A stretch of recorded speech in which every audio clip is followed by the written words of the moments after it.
Welcome back to The Unlearned Lesson, the podcast where we dissect the roots of personal and financial success. I'm your host, Alex, and today we're diving into a topic that is universally painful, yet critically important: the trap of repeating the same mistakes. We're not talking about simple accidents, we're talking about those costly blunders we make month after month, year after year. With me today is Maya, a specialist in economic cycles and behavioral finance, whose work focuses on why humans and entire nations fail to learn from the past. Maya, welcome to the show. Thanks for having me, Alex. It's a pleasure to be here. This topic is actually the single biggest predictor of long-term financial instability and, honestly, personal stagnation. It's the cycle we have to break. It is. I think everyone listening can relate to that gut punch moment when you realize, oh no, I did that again. Maybe it was buying into a stock too late, selling too early, or just overspending on the same category in the budget. Maya, why does this matter so much? Why is failing to learn from the initial error worse than the error itself? That's a fantastic starting point. The initial error is just a tuition payment. It's the cost of a lesson. But failing to learn is repeated ignorance, which turns that tuition into a perpetual tax on your future. Think of it like this. In the world of finance, failure isn't the enemy. Your true enemy is the refusal to sit down with that mistake and extract the valuable data it holds. So it's a processing failure, not a bad luck issue. Exactly. As a financial analyst, when I look at personal budgets or even macroeconomic crises, the root cause is almost always this cycle. We make an impulsive decision, we suffer the consequence, a loss, debt, a missed opportunity, and instead of analyzing the process that led to it, we bury it under shame, justification, or denial. And, like a wound-up spring, that exact same detrimental pattern returns.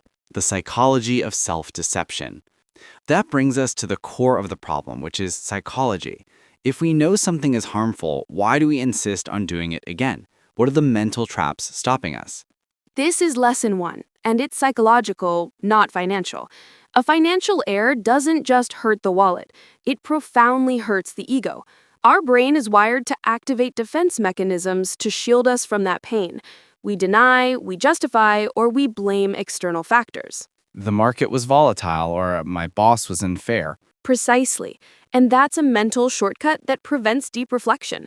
If it wasn't my fault, then I have nothing to change, right? Wrong. This denial stops us from understanding the real causality.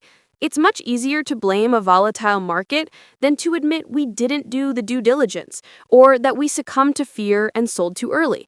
Experience only transforms into learning when you accept responsibility for the process. I love that. Accept responsibility for the process. That leads right into the big cognitive biases that drive this repetition. Let's talk about confirmation bias. Confirmation bias is one of the most powerful drivers of historical error. It creates a mental echo chamber. We selectively search for, interpret, and recall information that only confirms our existing beliefs or decisions. In finance, this manifests in the famous market bubbles. Like the dot-com bubble or the 2007 housing boom. Right. When everyone around you is investing in the next big thing, it's natural to ignore the voices warning about overvaluation. You only read articles discussing exponential gains. You laugh at the skeptics on the sidelines. The question we have to ask ourselves is, how many times have you ignored a warning sign just because it didn't align with the money you had already invested?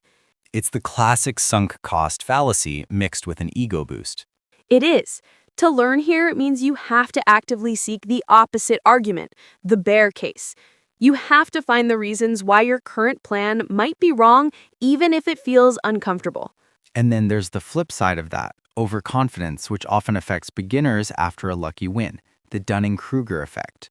The uncomfortable curve where people with low competence in an area dramatically overestimate their ability. This is the novice's euphoria. They have 1 or 2 beginner victories, often pure market luck, and suddenly they believe they have cracked the system. They start trading options because they made 10% on an index fund last month. Exactly. They mistake luck for skill. And that overconfidence leads them right back into a high-risk scenario that they are fundamentally unprepared for, repeating the mistake of taking undue risk without understanding the downside. The error journal, transforming pain into data. I'm sorry to interrupt, but I did notice that there are a few other action items in the master text. We can save them for the next fine-tuning lesson. But did you want to highlight anything else from the Maya dialogue before we dive back in?